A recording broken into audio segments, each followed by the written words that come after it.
أعوذ بالله من الشيطان الرجيم بسم الله الرحمن الرحيم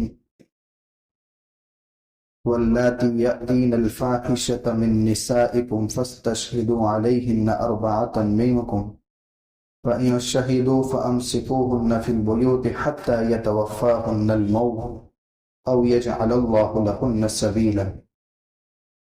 اور وہ عورت جو بے حیائی کا کام کرے ان پر تم 4 مردوں کو گواہ بناؤ، پھر اگر وہ گواہی پیش کرے تو ان کو گھروں کے اندر موت تک روکے رکھو یا اللہ ان کے لیے کوئی دوسرا راستہ بنا دے۔ اس سے پہلے کی آیات میں میراث کا تذکرہ تھا اور بتایا تھا، آخر میں تنبیہ کی تھی کہ یہ اللہ کے قوانین ہیں، اور جو اللہ کے قوانین کی پابندی نہیں کرتا آخرت میں اس کے لیے تو جہنم ہے ہی، مگر دنیا میں بھی وہ ذلیل ہو کر کے رہتا ہے۔ اسی آیت کے بعد 2 سزاؤں کے نمونے اس آیت میں ذکر کیے ہیں۔ ان میں پہلی آیت میں کہا کہ اگر کوئی عورت بدکاری کا کام کرتی ہے، بے حیائی کا کام کرتی ہے، تو سب سے پہلا کام یہ ہے کہ اس کے اوپر یعنی اس فعل کے ارتکاب پر 4 مرد جو آزاد بھی ہوں، بالغ بھی ہوں، عقل مند بھی ہوں، دیندار بھی ہوں، وہ گواہی پیش کریں کہ اس سے یہ جرم صادر ہوا ہے، تب ہی جا کے آگے کی سزا ہے۔ ظاہر سی بات ہے، اس سے اندازہ لگائے کہ شریعت میں جو تہمت کو بہت خطرناک کہا گیا ہے، اس سے بچانے کے لیے اگر 3 آدمی دیکھ کر کے بھی گواہی دے رہے ہیں تو ان کی گواہی کا اعتبار نہیں، بلکہ 4 لوگوں کی گواہی ضروری ہے۔ تو دنیا کے اندر بھی اللہ تعالیٰ نے انسان کی عزت کو کتنا قابل احترام بنایا ہے، اس لیے تہمت کا گناہ بہت خطرناک ہے۔ اس لیے اس آیت میں فرمایا کہ اگر کوئی عورت بدکاری کرے تو سب سے پہلے 4 لوگوں کو اس فعل پر گواہ بناؤ کہ وہ گواہی دے تو آگے کی کارروائی کیا ہوگی۔ اگر وہ لوگ گواہی دیتے ہیں یعنی 4 افراد مل کر گواہی دیتے ہیں تو اب سزا یہ ہے کہ عورت کو موت تک گھر میں روکے رکھنا ہے، گھر سے باہر نہیں نکلے گی، نہ کسی سے مل سکتی ہے۔ یا دوسرا راستہ یہ کہ اللہ تعالیٰ اس کے بارے میں کوئی نیا حکم نازل کرے، نیا حکم نازل کرنے تک یہی سزا ہے، لیکن بعد میں چل کر نیا حکم نازل ہوا، اور وہ نیا حکم یہی تھا کہ اگر عورت شادی شدہ ہے اور اس کے بعد یہ کام کرے تو پھر اس کے بعد اس کو رجم سنسار کر دیا جائے گا پتھروں کے ذریعے، اور مرد بھی اگر شادی شدہ ہے تو اس کا بھی یہی حکم ہے، اور اگر غیر شادی شدہ ہے تو دونوں کو 100 کوڑے لگائے جائیں گے۔ یہ جو پھیل کر بیٹھے ساتھی آگے آ جائے، 100 کوڑے لگائے جائیں گے۔ یہ آیت قرآن میں جو رجم کی ہے یعنی سنسار کرنے کی ہے، وہ آیت قرآن میں نہیں ہے، لیکن اس کا حکم ابھی بھی باقی ہے۔ الشیخ والشیخوخۃ اذا زنیا فرجموہما نکالا من اللہ۔ شادی شدہ مرد یا عورت جب بد فعلی کا ارتکاب کر لے تو ان کو رجم کرو، اور اگر شادی شدہ نہیں ہے تو 100 کوڑے لگانا ہے۔ لیکن یہ ہر کوئی نہیں لگا سکتا، قانون ہاتھ میں کسی کو لینے کی اجازت نہیں ہے، اس کے لیے اسلامی حکومت کا ہونا ضروری ہے۔ اس لیے ہندوستان میں یہ قوانین نافذ نہیں ہوتے۔ ظاہر سی بات ہے، ہر کوئی کسی نے کسی کا مرڈر کر دیا، اب یہ خاندان والے چاہیں کہ ہم بدلے میں قتل کریں تو ان کو اختیار نہیں ہے، وہ حکومت کرے، کبھی تو فساد برپا نہیں ہوگا، ورنہ ہر کوئی قانون ہاتھ میں لے گا تو فساد برپا ہوگا۔ ایک کا قتل ہوا اور شریعت کہتی ہے کہ جس جو قاتل ہے اس کو قتل کرو، اور یہ قتل کیوں ہے؟ اس میں کتنے لوگوں کی زندگی کو بچانا ہے۔ ظاہر سی بات ہے، اگر قانون ہاتھ میں لیا جائے گا تو کئی زندگیوں کو بچانے کے بجائے ضائع کر دیا جائے گا۔ اس لیے قوانین انہی جگہوں پر نافذ ہیں جہاں اسلامی حکومت ہے، اور مسلمانوں کی حکومت ہے مگر اسلامی حکومت سوائے ایک جگہ کے کہیں نہیں ہے۔ اس لیے آگے اللہ تعالیٰ فرماتے ہیں، یہ تو بات تھی عورت کی، اگر مرد سے گناہ ہو جائے تو اس کا بھی جرم آ گیا، شادی شدہ ہے یا غیر شادی شدہ ہے، اس کی سزا۔ پھر آگے فرمایا گیا کہ 2 مرد اجرام بازی کرتے ہیں جس کو ہم جنس پرستی کہا جاتا ہے. آج یہ بہت تیزی سے یورپ ممالک میں تو ہے ہی، لیکن پڑوسی ملک میں بھی آ گیا، اور اس ملک کے اندر بھی اس کو قانونی جواز فراہم کیا جا رہا ہے، بلکہ کئی جگہوں پر تو ہو گیا. حالانکہ قوم لوط کو اسی کے ذریعے تباہ کر دیا گیا تھا. سلیم الطبع انسان کبھی اس چیز کو پسند نہیں کر سکتا. اس لیے عورت ماہواری کے ایام میں ہو تو کہا گیا کہ ماہواری کے ایام میں بھی قربت اختیار مت کرو، وہ گندگی ہے، اور سلیم الطبع انسان اس چیز کو پسند نہیں کرتا. اس لیے اگر کوئی دو مرد اس چیز میں مبتلا پائے گئے، آگے کہا گیا فَآذُوهُمَا، ان کو خود تکلیف دو، مگر تکلیف کی شکل کیا ہوگی قرآن نے اس کو متعین نہیں کیا.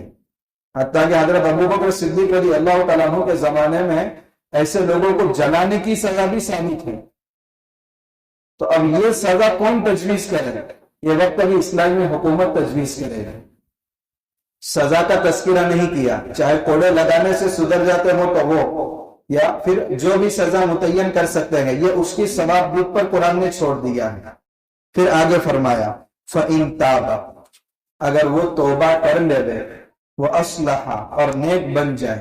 اب ہمارے سماج میں کیسا ہے کہ انسان سے غلطی ہونی بھی نہیں چاہیے، اور ہو گئی تو جب تک ہم جہنم میں نہیں پہنچا دیتے تب تک اس کا پیچھا نہیں چھوڑتے.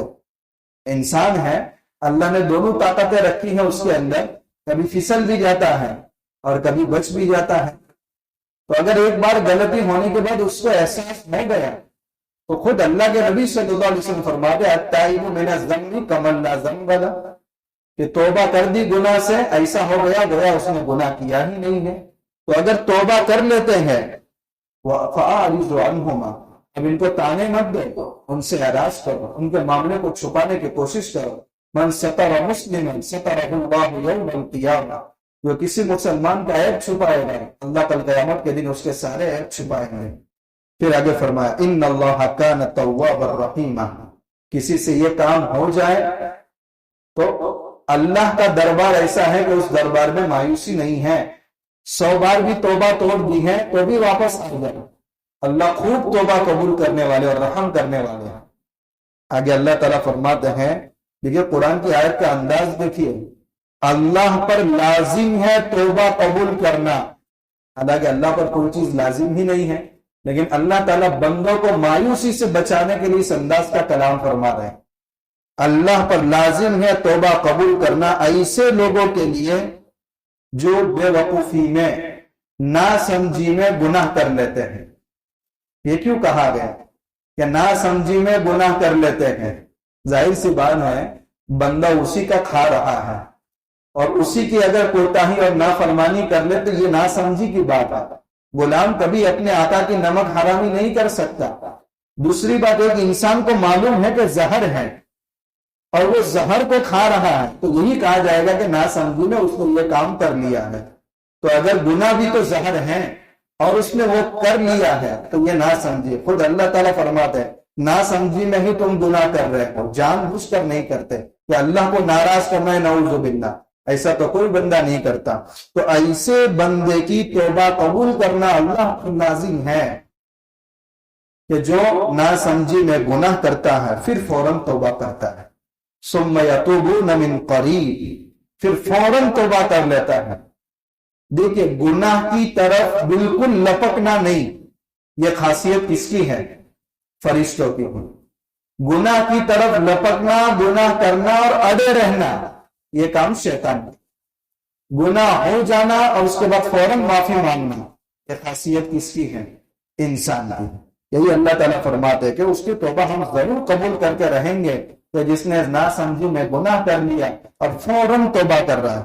فَأُولَٰئِكَ يَتُوبُ اللَّهُ عَلَيْهِمْ، یہی ہے وہ لوگ جن کی اللہ توبہ قبول کرتا ہے. وَكَانَ اللَّهُ عَلِيمًا حَكِيمًا، اور اللہ علم والے اور حکمت والے. معلوم ہوا کہ گناہ ہو جائے تو دیر نہیں کرنی چاہیے توبہ کرنے میں، کیونکہ اللہ تعالیٰ دو لوگوں کی توبہ قبول نہیں کرتے. آخری آیت میں اسی کا تذکرہ کیا، وَلَيْسَتِ التَّوْبَةُ، ان کی توبہ قبول ہوتی ہی نہیں ہے جو لوگ برائی کرتے ہیں، اور برائی کرتے کرتے آخری وقت تک پہنچ جاتے ہیں. حَتَّى إِذَا حَضَرَ أَحَدَهُمُ الْمَوْتُ، یہاں تک کہ جب ان پر موت کے آثار ظاہر ہونے لگتے ہیں تو کہتے ہیں اِنِّي تُبْتُ الْآنَ، اب میں توبہ کر رہا ہوں. تو ویسے وقت توبہ کہ جس میں آسمان سے فرشتے بھی نظر آ جائے، عالم برزخ بھی نظر آ جائے، ایسے وقت کی توبہ کا کوئی اعتبار نہیں. گرگرے کی حالت ہو جس کو کہا جاتا ہے، سکرات کی حالت ہو، ایسے وقت میں وہ تو فرعون بھی ایمان لایا تھا کہ میں موسیٰ کے رب پر ایمان لا رہا ہوں، لیکن جبرائیل علیہ السلام نے آ کر کے منہ میں مٹی ڈال دی کہ کمینہ اس مرتبہ اگر توبہ کرے گا تو اللہ کی رحمت کا دریا جوش میں آئے گا تو یہ دریا میں ڈوب نہیں پائے گا، اس کو تو ظالم کو دریا میں ڈوبانا ہے. تو اس نے بھی تو حالت سکرات میں جب ڈوب رہا تھا، اللہ کا عذاب نظر آ رہا تھا، اس وقت توبہ کی تھی. تو اس وقت کی توبہ کا کوئی اعتبار نہیں. تو ایک ایمان والا ہے، گناہ پر گناہ کیے جا رہا ہے، مگر موت کے وقت تک توبہ نہیں کر رہا ہے، تو کل قیامت کے دن وہ جہنم میں جائے گا اور اپنی سزا بھگتنے کے بعد ایمان کی بدولت وہ جنت میں جائے گا، مگر اتنے دنوں تک جہنم میں جانا آسان ہے. توبہ کیسے کر سکتے ہیں؟ ہماری توبہ کیسے قبول ہو؟ کوئی گناہ ہو جائے، 3 باتوں سے توبہ قبول ہوتی ہے. سب سے پہلی بات کہ جو گناہ کیا ہے اس پر افسوس اور شرمندگی ہو. توبہ ہی ندامت ہی توبہ ہے.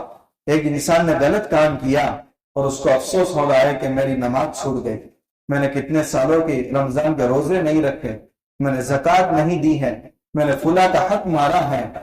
یہ احساس ہونا چاہیے کہ میں نے غلط کیا ہے. آج جن کو غلطی کا احساس ہی نہیں ہے ان کو کبھی توفیق ہی نہیں ہوتی کہ اللہ کے سامنے جا کر کے آنسو بہا. تو پہلا کام ندامت ہونا. دوسرا کام جو گناہ کیا تھا اس گناہ سے اپنے آپ کو الگ کر دینا، اس گناہ سے اپنے آپ کو الگ کرتے ہوئے آئندہ نہ کرنے کا پختہ ارادہ کرنا، یہ دوسرا کام. اور تیسرا کام توبہ کی جو شکل اللہ نے بتائی ہے اس شکل کے ذریعے توبہ کرنا. اللہ کا کوئی حق ضائع ہوا ہے، اللہ کے سامنے توبہ کرو. بندے کا کوئی حق ضائع ہوا ہے، بندے سے معافی مانگو اور اس کے حق کو ادا کرو. یا حق ادا کرنے کی طاقت نہیں ہے تو اس کو کہہ دو میرے پاس اب طاقت نہیں ہے اور دین بدین زندگی کے دن گزرتے جا رہے ہیں، میں آخرت کی طرف جا رہا ہوں، آپ مجھے معاف فرما دیں.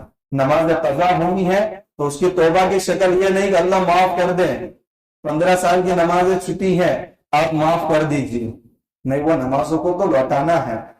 ہاں بیچارہ آخری وقت میں ہے، بستر پر پڑا ہے اور کوئی طاقت ہی نہیں ہے کہ نمازوں کی قضا کریں، اس وقت اللہ کی رحمت سے مایوس نہ ہو بلکہ توبہ بھی کرے. اور جو نمازوں کا فدیہ ہے، ایک نماز کا فدیہ 1.25 کلو گیہوں یا اس کی قیمت، تو دین کی 6 نمازوں کا فدیہ نکالنا ہے. ایسے بھی واقعات ہیں کہ جن لوگوں کی ایک بھی نماز نہیں چھوٹی، بعد میں چل کر صرف لاکھ روپیے نمازوں کے فدیے میں دیے ہیں انہوں نے. ان کے وارثین اتنے نیک اور دیندار تھے کہ ہمارے والدین کی آخرت میں پکڑ نہ ہو سکتا ہے کوئی نماز قبول نہ ہوئی ہو، تو آخری وقت میں ان کے دنیا سے جانے کے بعد جنازہ ہے رکھا ہوں، مگر پہلے وہ فدیہ ادا کرتے ہیں، رقم الگ کرتے ہیں، زکوٰۃ کے مستحق کو دیتے ہیں، اس کے بعد پھر جنازہ اٹھایا جاتا ہے تاکہ قبر میں اس حال میں رکھا جائے کہ نمازوں کے معاملات میں ان کی پکڑ نہ ہو. تو پہلی بات ندامت، افسوس، احساس. دوسری بات جس گناہ میں مبتلا ہے اس گناہ سے اپنے آپ کو الگ کر دینا اور ارادہ کرنا آئندہ وہ گناہ نہیں کروں گا. اور تیسری بات توبہ کا جو طریقہ ہے، اللہ کے حق میں کوتاہی ہوئی اللہ سے معافی مانگے، بندوں کے حق میں کوتاہی ہوئی بندوں سے معافی مانگے. یہ 3 چیزیں ایسی ہیں کہ جو انسان کے لیے توبہ کے قبول کرنے کا ذریعہ بنتی ہے. یہ توبہ قبول کرنے کی 3 شرطیں علماء نے لکھی ہے اور خاص طور پر امام غزالی رحمۃ اللہ علیہ نے احیاء العلوم میں اس کا تذکرہ کیا ہے. ایک شخص وہ ہوا جس کی توبہ قبول نہیں ہوتی، کہ گناہ کرتے جاتا ہے، ایمان کی حالت میں ہے، مگر ان گناہوں کی توبہ اور معافی نہیں مانگتا حتیٰ کہ موت آ جاتی ہے. دوسرا وہ شخص ہے جو کفر کی حالت میں دنیا سے جاتا ہے اور توبہ نہیں کرتا. دنیا میں تو اللہ تعالیٰ کفر اور شرک کو بھی معاف کر دیتے ہیں.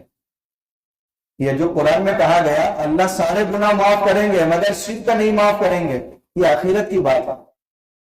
لیکن دنیا میں تو کسی نے شرک کر لیا لیکن بعد میں توبہ کر لی اور اصلاح کر لی، وہ گناہ بھی اللہ تعالیٰ معاف کر لیتے ہیں. سب سے پہلی بات ہے کہ اللہ نے توبہ رکھی کیوں ہے؟ بندوں سے گناہ ہوں گے جبھی تو توبہ رکھی ہے. طلاق کے مسائل ہمارے استاد پڑھا رہے تھے فرمایا کہ طلاق اللہ کو ناپسند ہے، مگر طلاق کا طریقہ سکھایا کیوں ہے؟ بہت سی مرتبہ نکاح کے بعد مزاج میں اندن ہوتا ہے، ظاہر سی بات ہے ان دونوں کو اس بندھن سے نکالنے کا طریقہ کیا ہے وہ بھی شریعت نے سکھایا۔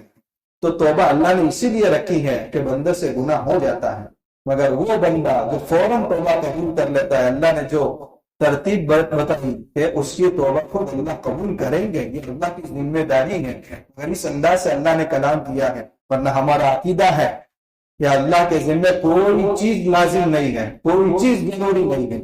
کوئی بندہ 100 سال تک عبادت کرے اور اللہ ایک معمولی گناہ پر اس کی پکڑ کر کے اس کو جہنم میں ڈال دے، اللہ کو اختیار ہے۔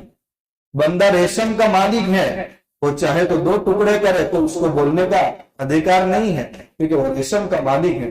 مگر دوسرے کا کپڑا پھٹا پرانا ہے اور اس کو آپ پھاڑیں گے تو آپ کو کہنے کا کوئی حق نہیں ہے۔ اللہ ہر بندے کا مالک ہے اور اللہ کو اپنے بندوں میں اور اپنے مملوک میں اپنی مرضی کے مطابق اختیار ہے کہ جو چاہے وہ فیصلہ کرے، لیکن خود اللہ اپنے بندوں کو اپنی رحمت سے مایوس نہ ہو، اس لیے کلام اللہ کا یہ انداز بیان فرمایا ہے۔ قربانی کا ایک مسئلہ صبح ایک صاحب نے پوچھا تھا، نیند پوری ہوگی۔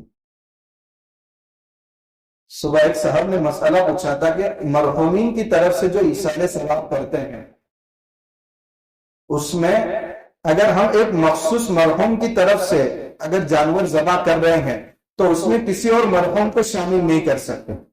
فار ایگزامپل 6 لوگوں نے مل کر کے ایک جانور خریدا، 7واں حصہ باقی ہے، ایک بیٹا یہ چاہ رہا ہے کہ میں مرحومین کی طرف سے قربانی کروں، تو اب یہ 7ویں حصے میں اگر مرحومین کی طرف سے کر رہا ہے تو ایک مرحوم ہی کو شامل کر سکتا ہے، اس میں دوسرے تیسرے کو شامل نہیں کر سکتا۔ تو اگر مرحوم کی طرف سے قربانی کر رہے ہیں تو ایک مرحوم کے لیے ایک ہی حصہ ہوگا، ایک بکرا ایک ہی مرحوم کی طرف سے ہوگا، زیادہ اس میں شرکت نہیں کر سکتے۔ اگر ہم کو بہت سارے مرحومین کو ثواب پہنچانا ہے، اس کا طریقہ یہ ہے کہ 6 حصے تو آپ نے اپنی طرف سے لے لیے، جو 6واں حصہ ہے اس میں آپ یہ نیت کرو کہ میں نفلی حصہ لے رہا ہوں، اور اس نفلی حصے کا سارے مرحومین کو ثواب پہنچا دو۔ میں والدین کو بھی پہنچا رہا ہوں، میرے رشتہ داروں کو بھی پہنچا رہا ہوں، پوری امت مسلمہ کو پہنچا رہا ہوں۔ تو ان 2 باتوں میں ایک باریک فرق ہے کہ اگر کسی مرحوم کے نام پر اگر آپ حصہ لے رہے ہیں، جانور ذبح کر رہے ہیں، تو اس میں دوسرا شریک نہیں ہو سکتا۔ اور اگر آپ کو بہت سارے لوگوں کو ثواب پہنچانا ہے، گھر میں بہت سارے رشتہ داروں کا انتقال ہوا ہے، تو آسان شکل یہ کہ اپنی واجب قربانی کا حصہ لے اور 7واں جو حصہ بچا ہے وہ نفلی قربانی کی طرف سے حصہ لے اور اس کا ثواب سارے مرحومین کو پہنچا دے۔ ٹھیک اسی طریقے سے بہت سے حضرات یہ کرتے ہیں کہ بھئی 6 بھائی ہیں، انہوں نے بڑے جانور میں 6 حصے لیے، پھر اس کے بعد 7واں حصہ حضور کے نام پر کرتے ہیں، اور اس میں جو رقم ہوتی ہے وہ سب کی مشترکہ ہوتی ہے۔ 7واں حصہ تو سب کے درمیان تقسیم ہو گیا، ایک ایک حصہ تو ایک ایک حصے کا حصہ تو ہر ایک نے اپنی جیب سے دیا ہے، مگر جو 7واں حصہ حضور کے نام پر ہو رہا ہے اس میں ہر ایک پارٹنر بن چکا ہے، تو ایک حصے میں 6 پارٹنر ہے۔ تو اس کا آسان طریقہ یہ ہے کہ اس میں ایک آدمی کو وہ حصہ دے کر کے بھئی 4000 روپے کا ایک حصہ بنتا ہے، تو اب 6 آدمیوں کے درمیان کتنی کی رقم آتی ہے، وہ رقم ہر ایک اپنے حصے کی ایک صاحب کو دے دے، ان میں خود جو شریک ہے اسی کو دے دے، اس کو مالک بنا دے اور کہیں کہ بھئی یہ حصہ تم رکھو اپنی طرف سے۔ اب جب سب کی پارٹنرشپ ختم ہو گئی، ایک آدمی مالک ہو گیا 7ویں حصے کا، تو اس کا ثواب حضور کو پہنچا سکتے ہیں اور حضور کی طرف سے وہ 7واں حصہ رہے گا اور ان سب کو بھی ثواب مل جائے گا۔ لیکن سب شریک ہو کر کے ایک حصہ مل گیا، یہ شرکت مناسب نہیں ہے۔ اللہ تعالیٰ اچھی طرح مسائل کو سمجھ کر عمل کی توفیق عطا فرمائے۔